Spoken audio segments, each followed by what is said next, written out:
ఓం అస్మద్గురుభ్యో నమః. లక్ష్మీనాథసమారంభం నాథామనమధ్యమాం అస్మదాచార్యపర్యంతం వందే గురుపరంపరం. వసుదేవసుతం దేవం కంసచానూరమధ్రం దేవకీ పరమానందం కృష్ణం వందే జగద్గురుం. కర్కటే పూర్వపాల్గణ్యం కలసీ కాననోద్భవం పాండే విశ్వాంబరాం గోదా వందే శ్రీరంగనాయకం. భగవద్బంధువులారా, ఈరోజు మనం గోదాస్తుతి వేదాంత తీసుకున్న అనుగ్రహీత శ్రీ గోదాస్తుతిలో 6వ శ్లోక అధ్యయనాన్ని అనుసంధానం చేసుకుందాం. శ్రోణాధరే అపి కుచయోరపి తుంగభద్రా వాచం ప్రవాహ నివహేపి సరస్వతి త్వం అప్రాకృతైరపి రస్వైర్విర స్వభావాత్ గోదాపి దేవి కమితర్ను నర్మదాపి. దేవి గోదాదేవి త్వం నీవు అధరే నీ అధరములో సోణా అపి ఎర్రని రంగు కలిగిన దానివై సోణా నది అయినా కుచయోహో వక్షస్థో తుంగభద్రాపి గొప్ప బలిమిని కలిగిన దానివైన తుంగభద్రా నదివైన వాచం వాక్కుల యొక్క ప్రవాహ నివాహే ప్రవాహాల సమూహంలో సరస్వతి అపి సరస్వతీదేవిని అయినా సరస్వతీదేవి అయినా అప్రాకృత ఈ ప్రకృతి సంబంధములైన రసైకి భక్తిరసాలతో తీర్థాలతో విరజాపి రజోగుణములైన దాని అయిన విరజానది అయిన కమితు నీ వల్లభుడైన స్వామికి స్వభావ సహజంగానే గోదా అస్థి సూక్తులను అనుగ్రహించేదానివిగా గోదా నదిగా నర్మదా పరిహార సాలను పలికేదానివిగా నర్మదా నదివిగా అపి అసి నన్ను ఉన్నావు కదా. ఈ శ్లోకంలో పలు నదుల పేర్లు చమత్కారంగా ప్రస్తావించబడ్డాయి. ఓ గోదాదేవి, నీవు సోనా నదివైనా తుంగభద్రా నదివి, గొప్ప ప్రవాహాల్లో ప్రవహించే సరస్వతీదేవి అయినా ఈ సంసార లోకంలో లేని దివ్యతీర్థంతో నన్ను విరజానదివి, గోదావరి నదిని నర్మదా నదిని అని పరస్పర విరుద్ధమైన రీతిలో ఈ శ్లోకం రచించబడటం గమనార్హం.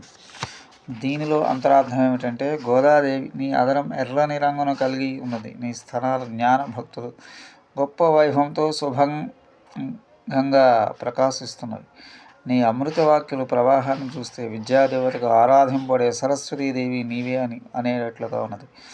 నీవు నీ వల్లభుడైన భగవాను గురించి పవిత్రమైన సత్వగుణాత్మకాలైన అనుభవాలతో మనోరథాలతో నిండిన నీ 2 ప్రబంధాల రూపంలో స్వామికి సాక్షాత్ సమర్పించావు. ఇటువంటి వైభవంతో ప్రకాశించే నీవు నాయకుడైన భగవానికి పలు పరిహాస వచనాలతో ఆనందాన్ని వృద్ధి చేస్తున్నావు అని. అధరే సోన కోవై వాయాల్ అనే రీతిలో పండిన దొండపండు వంటి అధరాన్ని కలిగినదని అర్థం. షోణ అంటే ఎర్రని అర్థం. కుచోహ తుంగభద్ర కొంగైమేల్ కుంగ్ మత్తిన్ కుజుంభయం పుకంద్ ஒரு నావాల్ తుంగమేల్ ఎన్నావి కుంగం. నా స్థానాలపై పూయబడిన కుంకుమ పంకం పూర్తిగా చెదిరిపోయేటట్లు ఒకనాడు అతడు వచ్చి నాతో సంశ్లేషిస్తే నా ప్రాణాలను నిలుస్తాయని కొమ్మై మళైకల్ ఇడతీ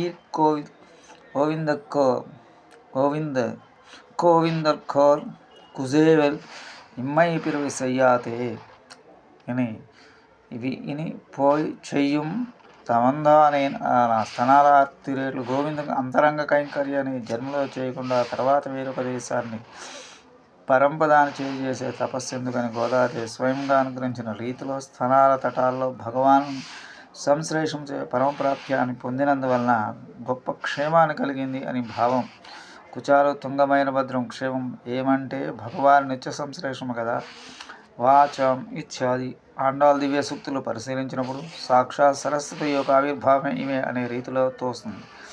సరస్వతీ నదైన విరజానదైనది అని అనడంలో అర్థ విరోధం తోస్తుంది. దీనికి పరిహారం ఏ విధంగా అంటే, సరస్వతి శబ్ద నదీపరంగా గ్రహించకుండా వాగధిష్టాన దేవతగా గ్రహించాలి. విరజా స్వభావాన్ అనే ప్రయోగంతో విరజా అని విసర్గాంతంగా పద విభాగాన్ని చేయాలి. విగతం రజ యస్యాహ స్వ విరజా రజోగుణము లేనిది అని భావం. దీనివల్ల తమోగుణ రహస్యం కూడా అర్ధాసిద్ధం. శుద్ధ సత్వగుణమే మూర్తి వివరించడానికి భావం. స్వభావాత్ తులసి అంకురించేటప్పుడు సువాసనతో అంకురించేటట్లుగా సత్వగుణంతో ఆవిర్భించిన భావం. స్వభావత అనే పదాన్ని ముందుకు అన్వయించి కూడా అర్థాన్ని చెప్పవచ్చు. అప్పుడు స్వభావాత్ గోదా అని అన్వయం. అర్థ విరోధం తోచేటప్పుడు విరజ అని అవిసర్గంగాను పదవిభాగం చేత తగిన రీతిలో పదప్రయోగం చేయబట్టిన గమనారం. విరజానదికి పిమ్మట కచట తపేత్యాది వర్ణాలతో కూడిన పదాలు ప్రయోగించబడి ఉంటే ఈ విధంగా రెండు రీతుల్లో పదవిభాగాన్ని చేయటం వీలు కాదు. కానీ ఇక్కడ సకారాదిగా పదాన్ని స్వభావతను ప్రయోగించడం వల్ల వినేటప్పుడు విసర్గం కలిగి ఉన్నట్లు లేనట్టు రెండు రీతులుగా అప్రాకృతై రసై విరజా. రసమనే పదం ఇక్కడ శ్లిష్టం. తీర్థానికి ఆశకు రసమని పేరు. విరజానది అప్రాకృత జలాలతో నిండి ఉంటుంది. గోదావరి ప్రాకృత పదార్థ గోచరము కాని భగవదే గోచరమైన పలు రీతుల్లో మనోరథాన్ని కలిగి ఉండటం వలన అనవజ్య అనే అర్థం ఇక్కడ వివక్షితం. గోదా అపి నర్మదాపి. గోదా అనే పదం గోదావరికి కూడా పేరు కనుక గోదావరి నదిగా ఉన్న నర్మదా నదిపై ఉన్నవనేది ఇక్కడ అర్థ విరోధం. దీనికి పరిహారం ఏ విధంగా అంటే గోదా అనే తిరునామాన్ని కలిగిన దానివేను. కమితు నర్మదా అపి నర్మాని దదాతి ఇతి నర్మదా అనే ఉత్పత్తిని నర్మదా శబ్దానికి చెప్పాలి. నర్మ అనే పదం శృంగారలీలను పరిహాసోక్తి తెలుపుతుంది. భగవాను శృంగారలీలను ఇస్తుందని అవి ప్రణయదశలో స్వామితో పరిహాసోక్తులను వినోదంగా పలుకుతున్నాయి. ఇక్కడ భావాన్ని చెప్పుకోవచ్చు.